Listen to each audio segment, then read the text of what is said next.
Hey guys, so many people ask me, how do you live stream onto YouTube your Zooms? And the No reason why one they seems to get, know this, or I but get that Amazon question asked a actually few has a times is 50. one, obviously it's great to be able to share any public event that you're doing on a Zoom meeting, like I do. Hey guys, so many people I Zoom, I invite people along to a Zoom, I give them a bit of a webinar, seminar, whatever you're doing. But I hey guys, so many people ask me, how do you onto YouTube? One, because I get people watching it live on YouTube, but two, my team will sometimes take those recordings and then share those out to other people who might have missed it. And so it hey guys, so many having to record the Zoom on Zoom, download the recording, then upload the recording to YouTube and then share it. It just means that it streams it live, so all of the stuff is done.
Hello, everyone. My name is Coach Jeremy here with World Changers, and this is the Facebook Live.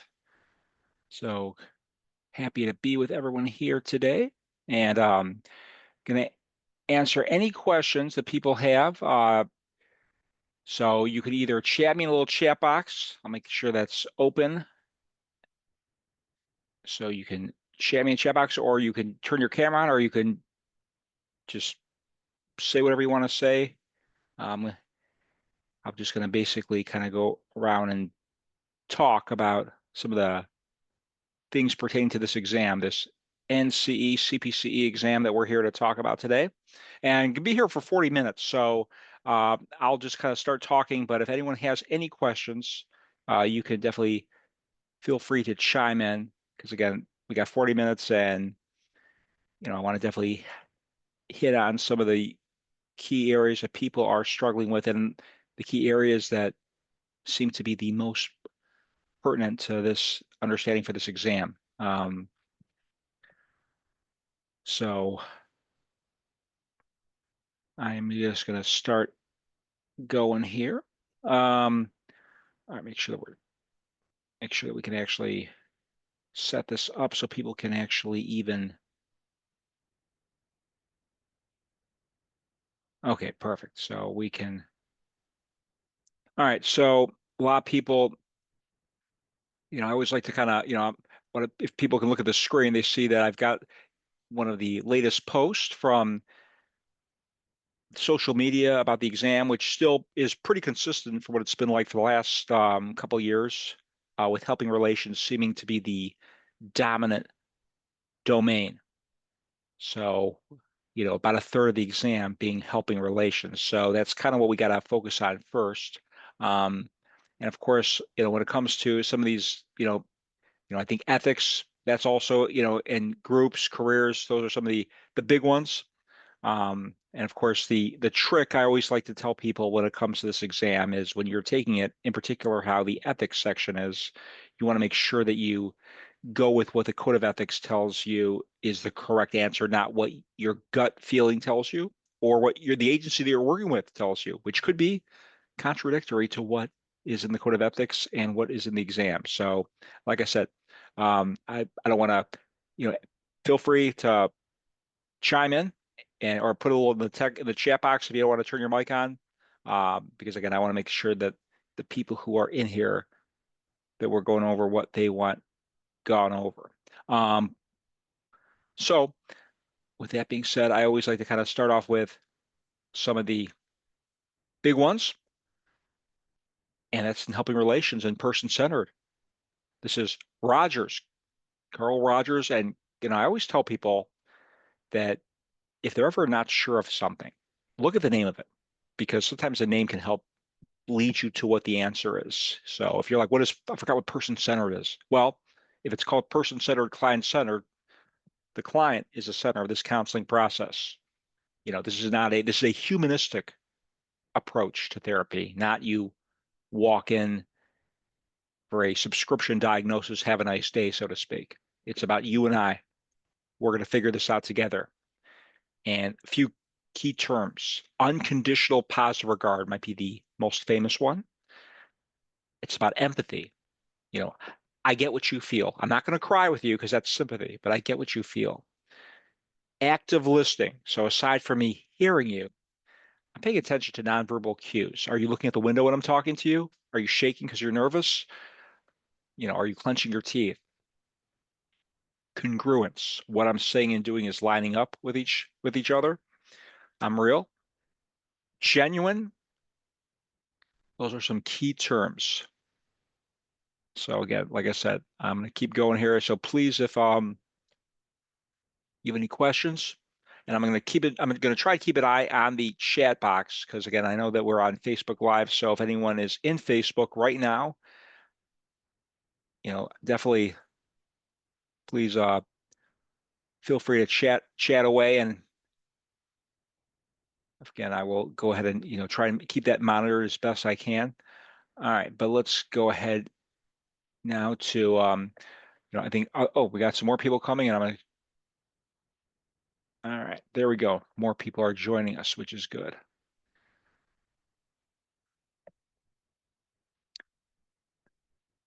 And I'd like to continue to welcome people as they make their way into this screen, this chat box, this Facebook Live.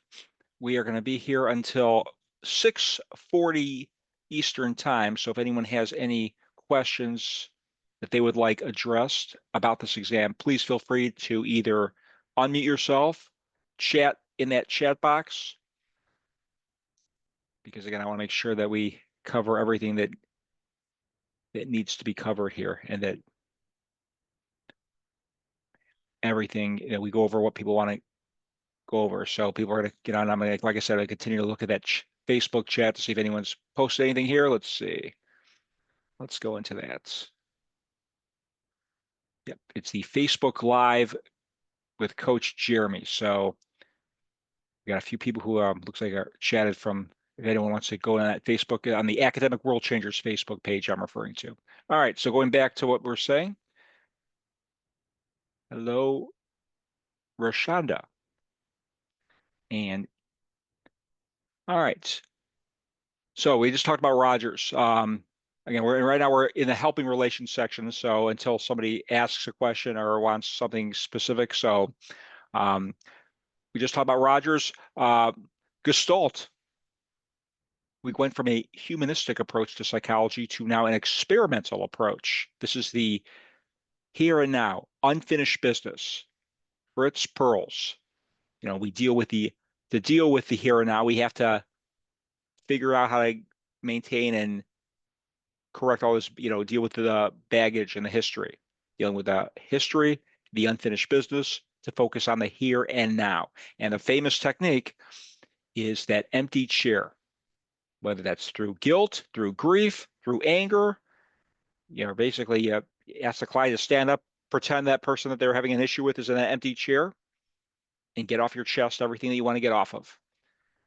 Fritz Perls, Gestalt, one of my favorites. Also, Alfred Adler, that's another one. Adlerian. We're talking about the uniqueness of the individual. And as I mentioned earlier, if you're ever not sure, you're like, I forgot what this is. Look at the name. Individual, uniqueness of the individual. Client center. The client is the center of the counseling process.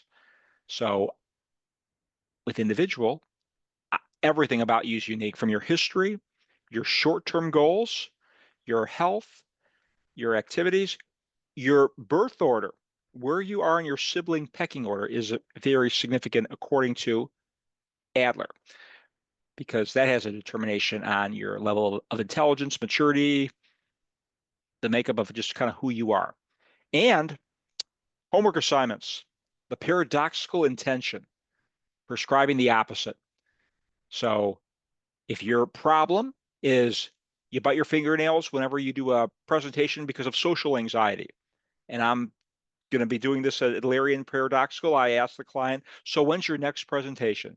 2 o'clock Friday. Okay, 1:55, look up at the clock and bite the heck out of those nails. Huh? Yeah, you heard me. So what's he going to do? He's going to, wait, what am I doing? Exactly. If it's insomniac, can't sleep, what time would you like to go to bed tonight, client? 9 o'clock. Okay, 8:55, turn on your TV, get some coffee, have some ice cream, watch a scary movie, turn your lights all the way up, blast the music, and whatever you do, don't sleep. And he's going to probably conk out. Exactly. So there you go. All right. Psychoanalytics, psychodynamic Freud, still one. And again, with Freud, we got to know the ego states, the id, ego, superego. Of course, we got this devil here, Freud. We got to know about the psychosexual stages: oral, anal, phallic, latency, genital, and we have that power stage in the phallic where we have the mother-son relationship, father-daughter relationship, Oedipus complex, Electra complex. Also, we got our lovely defense mechanisms. Freud goes nowhere without these. And probably the most famous is not even listed here because it's also in ethics, and that's transference and countertransference. The feelings demonstrated from the client to the counselor, transference. And of course, counter is the reverse, the flip. And of course, these are the guys. Some of them are in the name. And again, which going back to what I was saying before about the helping relations, denial. I don't have a problem. I may be lying, but I'm making that conscious decision about, usually when it's drug, substance abuse. You're all crazy. I'm the one that's normal. Regression, which you're going back, when you're regressing, you're going backwards. And when you're faced with the stress in this defense mechanism, you're reverting backwards in time, rather. So a 80-year-old might take off his shirt and run on the beach like a 20-year-old. A 40-year-old might play video games like a 16-year-old, and a 16-year-old might wear diapers like a 6-month-old. So whatever you are, going backwards in time, acting backwards in time.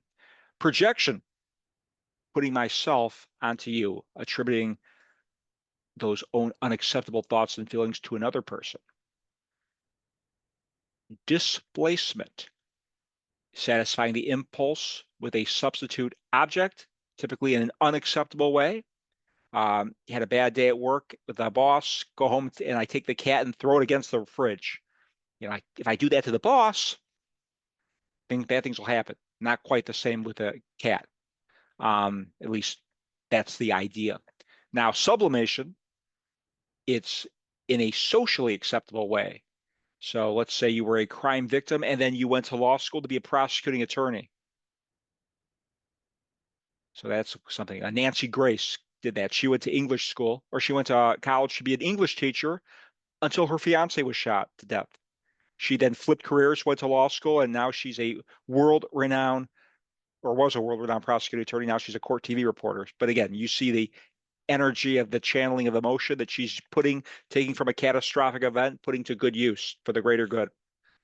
And then, of course, repression, the unconscious mechanism is to keep disturbing or threatening thoughts from being conscious. So, something happened, a victim, a witness to something, that you're almost kind of spirited away from it, not by your own remission, but your subconscious or like that.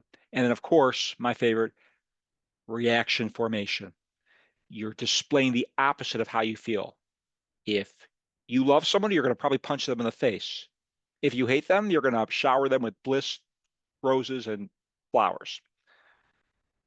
And again, okay, so that's a little bit of a Freud. Like I said before, as more people are coming in, I'm going to keep looking at that chat box, see if anyone here is in there, either in the Facebook. Let's see, what do we got here? All right, so a few people were asking about. Okay, so we got a few. This chat box is still open. So if anyone, no one's saying anything, and so yeah, so like I said, I'm just going to continue to talk. And for anyone who's here in this Zoom, feel free to put in your question or say it in the, unmute your mic or say it in the little chat box.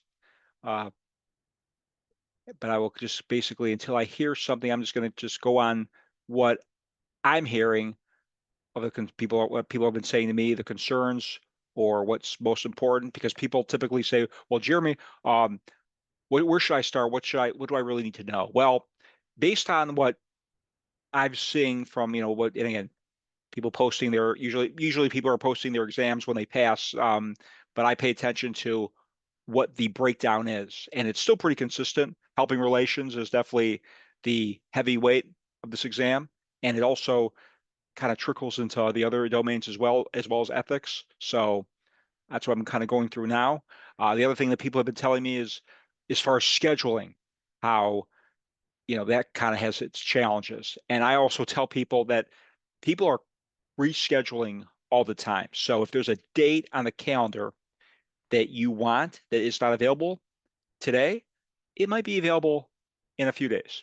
Because as we all know, people, when they get close to the date, they kind of get cold feet and do a little moving around. So keep that in mind. Of course, all depending on where you are in the country, where there's the Pearson centers, kind of can factor in that. I think if you're taking online, it's not as tight, but of course, there's pros and cons and benefits and weaknesses to both areas. All right, so we went over psychodynamic, psychoanalytic, we went over person-centered Rogers, we went over Gestalt, we went over individual, existential.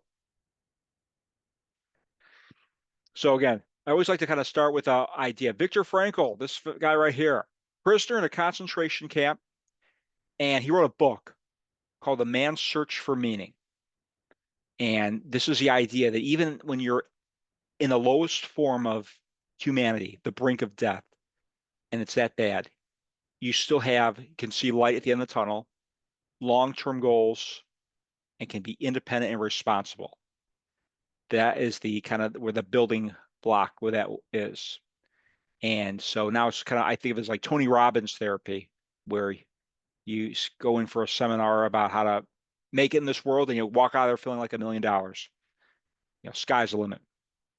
Maslow's hierarchy of needs. Even in the lowest form, we can still see the light.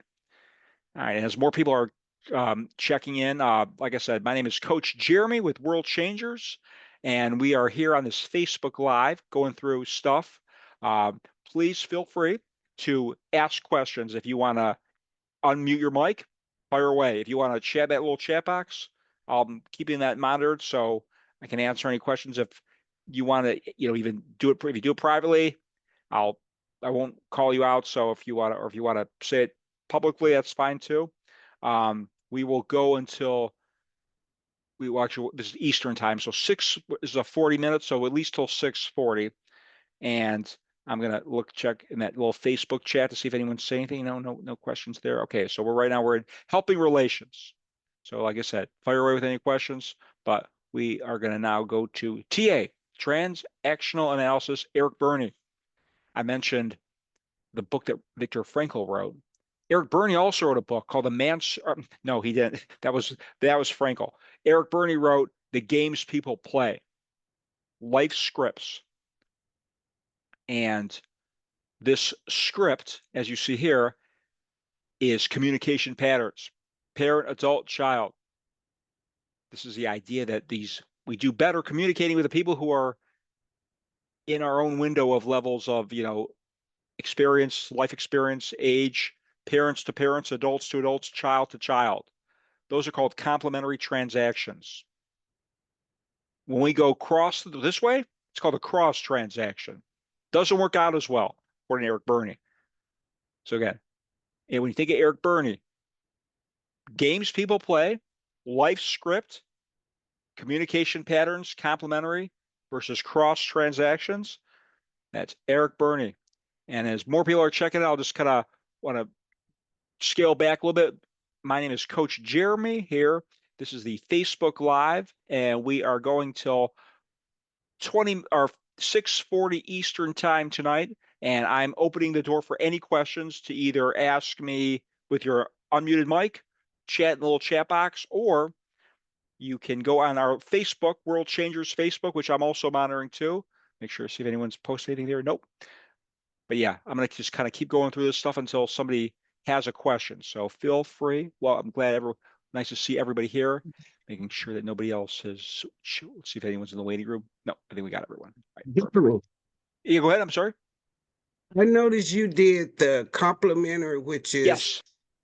parent to parent, adult to adult, child to child. Yes. And you did the cross when it go child to parent or parent to child. Yep. But what about the parallel? Ain't this one the parallel? Well, the complementary is either if it's going parent to parent, adult to adult, or child to child. That's a complementary. So complementary can be any of the three, and cross can be any of the because if it's not complementary, it's a cross. So you see here that it's so parent to parent, adult to adult, child to child. Those are called complementary transactions because the idea here is we do better with people communicating with people who are in our own window of where they are in life. Okay. Yeah, but good question. Yeah, good question. All right, Eric Burney. All right, CBT. This might be the most broad form of therapy in this whole program because when you think about it, why are we in therapy? Why is anyone in therapy to begin with? Because of how we're thinking. We got this stinking thinking, as they call it. So, and as you see here, a lot of people, we got a whole army of people who are prescribing to this proponent of CBT. So again, we got our automatic thoughts that we got to replace with constructive thoughts, CBT. And some of those negative forms of thinking of right here, polarized thinking, mental thinking, overgeneralization, jumping to conclusion, catastrophizing, personalizing, or blaming. And then CBT, I always like to jump right from there to REBT because it's kind of similar. Because if you remember that I was showing you that army of people, and this is one of them, Albert Ellis, who now is in REBT. So it's going to be similar, but there's a few specifics that are only in REBT. And one of them is called the term crooked thinking. So if you see on that exam that term crooked thinking, you're looking REBT. Is that how different is that than that term stinking thinking as we call it in CBT? Maybe not that different, but it's called crooked thinking in REBT. So when you see crooked, you got to go REBT. You also have to go ABCDE approach as a technique in REBT. Like, in life when you have a domino effect happen where this happens, I'm telling myself this, and therefore I'm thinking negatively about this. So I got to tell myself something more positive so I feel better about it and think more positive, almost like flipping that domino. Irrational thinking, shoulda, coulda, woulda, those statements. Again, similar to CBT, more specific though. And one guy, Albert Ellis.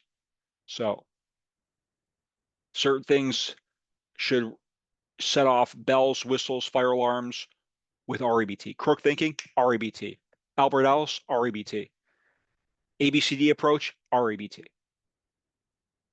REBT. All right. DBT. People ask always, like, what would you use this for? Well, this was created for borderline personality disorders, Marsha Linehan. Now, it can be used for other things such as mood disorders, eating disorders, but it was created for borderline. So, that's kind of one of those things where, should set off some bells and whistles when you hear about a borderline client. Is DBT an option?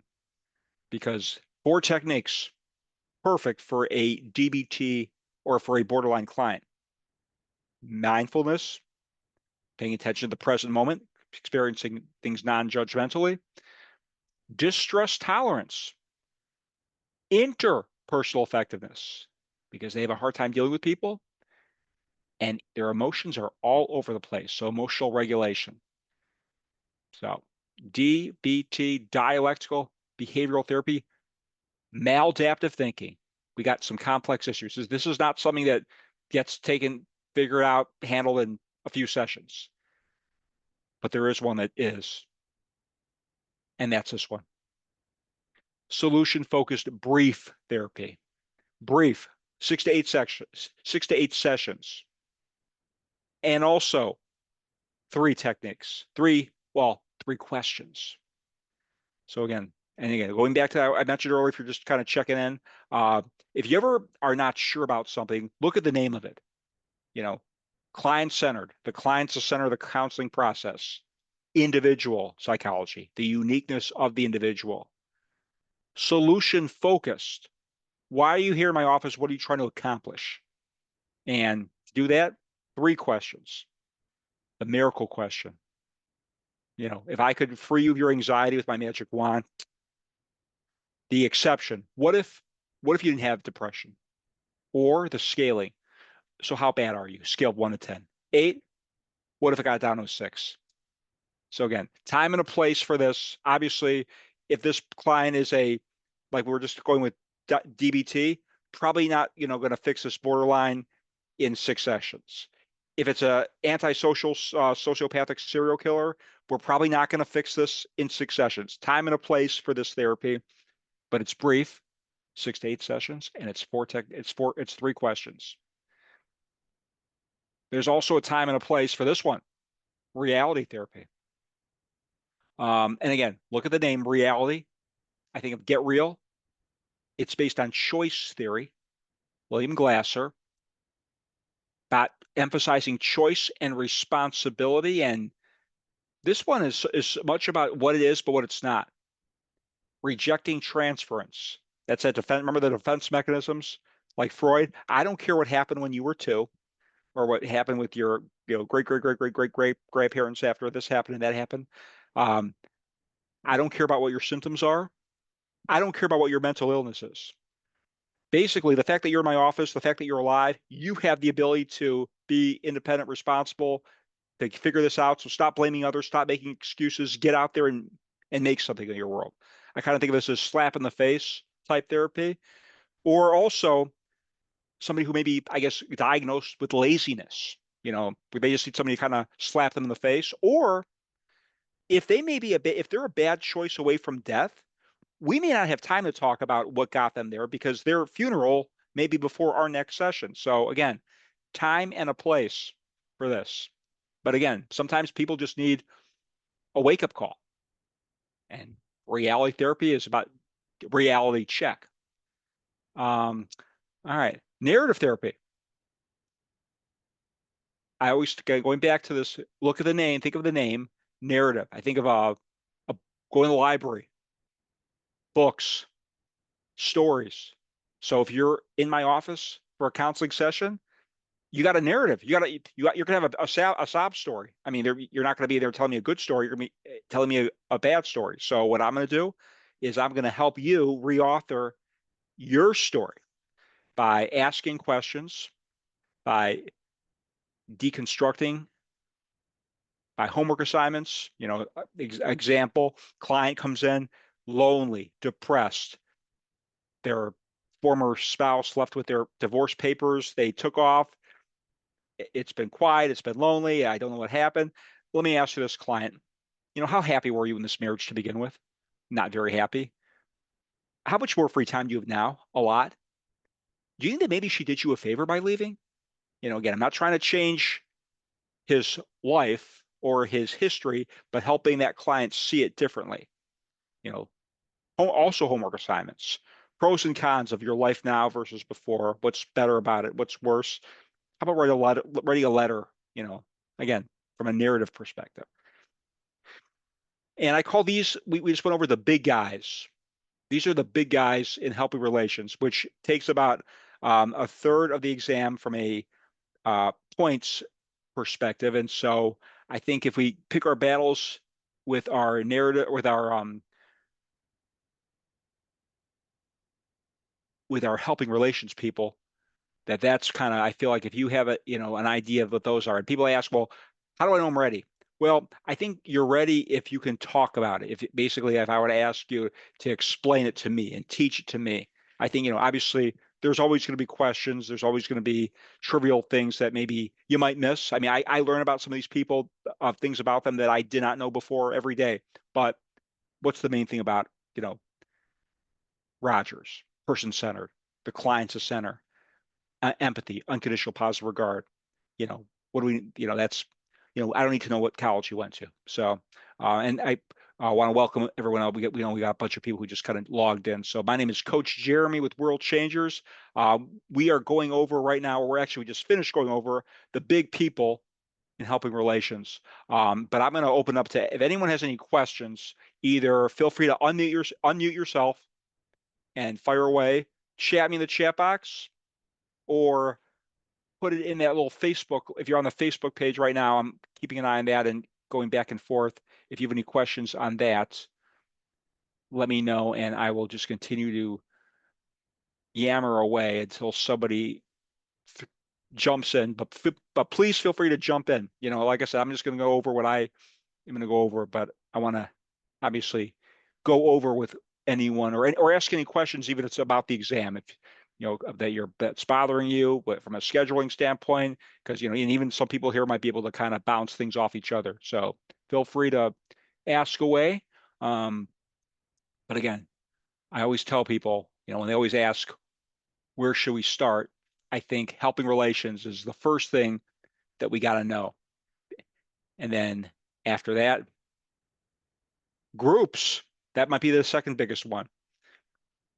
And stages of groups. And kind of like what I was saying before with helping relations, where it starts, sometimes look at the name. With groups, it starts with stages. That's the first thing with groups. We got to know our stages. And if we don't know our stages, just forget the exam. If somebody was walking into a group, they would drive there, they would park their car, they would walk inside, pay the fee, sign the informed consent, and room 312 to the right. We're forming. And then get to work. Now, keep in mind, there's a reason that they're in group to begin with. And to think that it's going to be all sunshine and rainbows, probably not right away. There's probably going to be scapegoating. It's his fault. This is a disaster. There's going to be resistance where I don't want to talk to you, or they want to be there, or maybe they do want to be there, but they're not, embracing this idea. Storming is the name, and typically when it storms outside, people don't associate that with peace. Now, eventually, when we move forward, norming takes place. And in norming, this is when people start to feel like they're a part of this group. I think of this as if you have two enemies at the bottom of a hill, and the only way they climb up is if they work together. So they say, you know what? As much as we dislike each other, let's just work together. And then once we get up to the top, then we'll kill each other. Well, what happens? By the time they're up there, they're best friends. Norming. And then once we're good friends, we start to actually see results, accomplish goals, performing. And then after that, have a nice life. Bring on the next group. You're done here. Adjourning. So again, forming, storming, norming, performing, adjourning. They rhyme. And when you think about it, in any group, forget the exam, how you would basically expect somebody to walk into therapy in a group setting and progress throughout. That's kind of typically the, realistic sense of that. And then, of course, just like I mentioned, I just talked about Tuckman. Now, there's another guy named Corey who has different stage names. Same concept, same idea, same stage is a different name. The storming, like Tuckman calls it, Corey calls it the transition. which again, not the most friendliest stage. Typically, when you go through a life transition, it's kind of stressful. Eventually it gets better, but a transition, when you change companies, when you change, when you go from, being married to being divorced, anything in life that you change, that change period is stressful. Just like the storming stage period is not the best. Norming, what Tuckman calls it, Corey calls it the working stage. Again, the same concept, the same stage, a different name. So, and then of course, there's two other front end and back end stages. There's the initial pre-group. What are we going to do with these kids today? And then the evaluation follow-up, basically like a survey. Was everything coherent? Was it the fee fair? Was the group leader, the content relevant? So that is group. So again, I always tell people, we got to know our stages first. And if we don't, just forget the exam. If you were going into a group from point A to point Z, what you would expect people to be doing when they walk in to when they walk out, assuming things go how you would expect. So that is groups. And then of course, there's different types of groups. I always like to even go with the altruism, or actually there's, the curative factors, if you will, almost like the group traits. Altruism, the concern that a group member has for another. And again, this is kind of how they can ask questions where what would happen in which group, where again, if I have concern for a group member in the earlier stages, let's say somebody's sick, doesn't show up, they're sick, I might be like, you know what, I hope he never comes back and stays sick forever. But now in the norming stage, he hasn't been here in 3 weeks, I'm worried about him. Universality, that belief, we're not as different as we thought we were. We're more alike. And then interpersonal learning from one another, imparting information. Socialization techniques, obviously, again, going back to what we were saying before, there's a reason they're in group. Imitative behavior, like modeling. Group cohesiveness, we're all buying into the group process. Catharsis, releasing of emotions. Again, early stages of group, more resistance. They don't want to talk. But now it's all coming out. And then of course, family, because again, family's part of group. And of course, this is where I always say helping relations is all over this exam. Installation of hope, existential, light at the end of the tunnel. So again, there's always, and of course, while there are group member terms, there's group leader terms or curative factors. This looks familiar, I'm sure. That's Rogers in person-centered, active listening, reflecting, clarifying, summarizing, facilitating, empathizing, interpreting, questioning, linking. Isn't it interesting how what this person was experiencing with grief is the same as what this person? I'm linking. Confronting, pointing out discrepancies. You say that you want to stop drinking, yet you keep hanging out in bars with alcoholics where, hello, supporting, blocking, assessing, modeling, suggesting. And then of course, there's types of groups as well. When you think about Jacob Marino, psychodrama, like reenactment, a lot of times in family therapy, because if we got a problem, this is always an issue. Every time I come home, the wife does this, my son does this, my daughter does this, and then my dog goes crazy. Okay, you play his wife, you play his daughter, you play his son. I'm the group leader, so I'll be the director. Cut, basically like a cast, like basically how you would, reenactment, basically. And then of course, primary, secondary, and tertiary type groups, which kind of goes into the, and again, going back to where and when you would use these, is that primary would be preventing the problem. So if I brought a drug prevention or a DUI speaker to a elementary school, the key is they haven't done it yet. And though that's why we're preventing them, we're trying to scare them away, beat it in their heads to not drink and drive because they haven't done it yet. Preventing. Now, secondary, they've crossed the threshold that we're trying to push them back on the straight and narrow before it gets worse or bad. Where tertiary, we're full relapse. We're full blown addiction. We've lost all of our money. You know, the family, the marriage, everything's just a wreck. So we're picking up the broken pieces in tertiary. So there's different levels. Not necessarily, I mean, I brought up I used age, but you know, there are some, I mean, there could be somebody who's in their 40s or 50s that's never touched alcohol before. Maybe preventing could work for them. But, you know, typically, again, the key is with preventing is they haven't done it yet. So you're more likely to touch that population if it's, you know, in the youth. It's just, and as more people are checking in, this is being recorded, so I'll just keep that in mind. And you'll all, this is all from the Hellwig book. So people are, you know, which you're going to get, you'll have access to the material as well. And, you know, like I said, if any questions, feel free to fire away. We got a few minutes left. I think we got this is going till 6:45 Eastern time, but just kind of, we went over helping relations. We went over ethic, or actually we went over groups, and we're going over right now. And those are seem to be the two heavy hitters on this exam. And, you know, really, I think it starts with helping relations. That seems to be, you know, all over the place. And even with groups, if we keep scrolling down in this Hellwig book, we run into a transactional analysis group. We run into a Gestalt group. Well, how different is this? Well, we still do empty chair in Gestalt. We still do here and now in unfinished business. The only difference is it's in a group. So people always, you know, I hear a lot say there's so much information. Well, yes, but a lot of it is repetitive.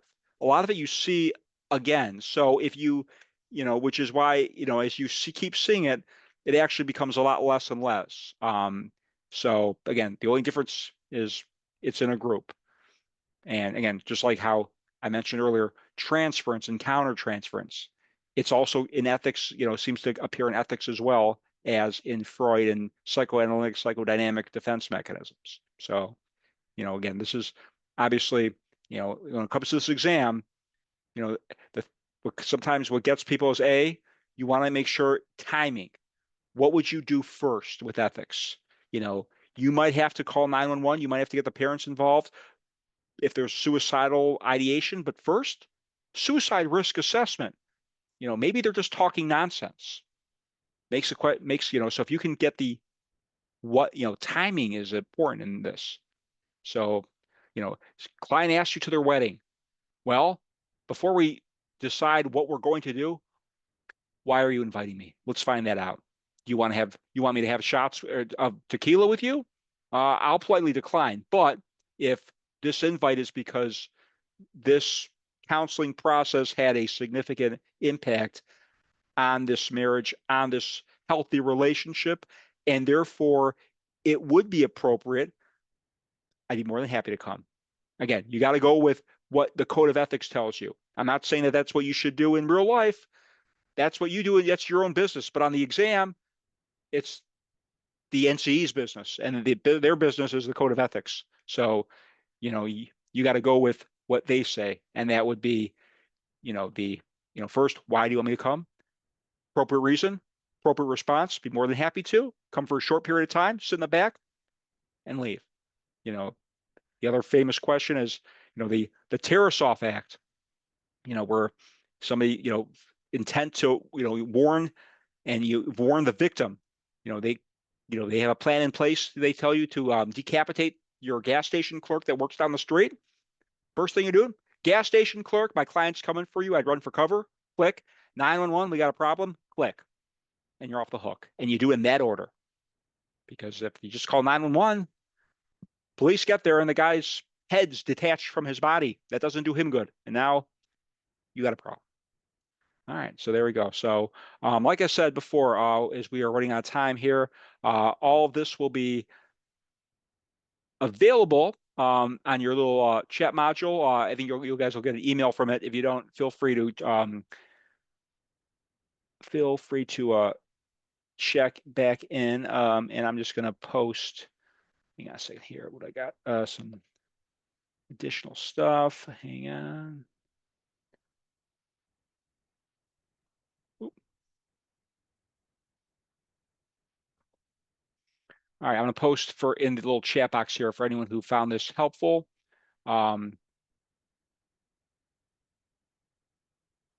Some discount codes, coupons for both boot camps and for individual sessions if anyone has any interest. So if you're still with us, you'll want to just copy it. Because I think once I end the meeting, you'll all get booted out of here. So I'll give everyone a chance if they want to just copy that into their web browser or to their little Apple Notes. But that is a few discount codes for anyone who would like some additional help, services, or any questions. But yeah, but thank you all for coming. Glad that hope we all found this helpful. I want to wish everyone good luck. I think we've got some more. There's more boot camps coming up. So this, again, like I said, this will all be recorded. And you all have a great rest of your evening.